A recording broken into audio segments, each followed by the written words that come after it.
បងអញមើលបានណាម៉ូតនេះគឺនៅតែស្រស់ស្អាតខ្លាំងមែនតើម៉ូតនេះគឺយើងលក់ដាច់ខ្លាំងសម្រាប់ឆ្នាំមុនប៉ុន្តែឆ្នាំនេះគឺនៅតែទទួលបានការអូដឺជាច្រើនពីបងទាំងអស់គ្នាអញ្ចឹង NSN ក៏សម្រេចចិត្តថាចេញម៉ូតនេះជូនបងម្ដងទៀតប៉ុន្តែយើងដេកត់ម៉ូតថ្មីដេកត់ជាមួយនឹងផ្កាបែបថ្មីបែបចូលឆ្នាំ2026នេះវិញម្ដង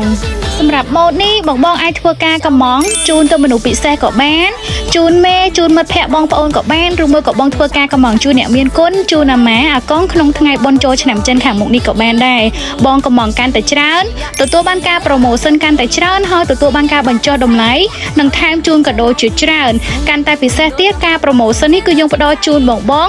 ពេញក្នុងខែ2នេះតែម្ដងទោះផុតពិធីបុណ្យចូលឆ្នាំចិនក៏បងអាចដាក់កម្មង់បានក៏ខាងបងនៅតែបញ្ចុះតម្លៃនិងមានការថែមជូនកាដូដូចគ្នា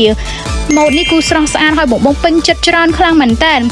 បងខ្លះកម្មង់5កន្ត្រកបងខ្លះកម្មង់6កន្ត្រក8កន្ត្រកម៉ូតដែលបងបានឃើញនេះគឺសុទ្ធសឹងតែជាកន្ត្រកដែលខាងបងកំពុងតែរៀបចំជូនភ្ញៀវបងអាចដាក់កម្មង់បានបង booking មកកាន់តែលឿនយើងរៀបចំឲ្យបានជូនបងកាន់តែលឿន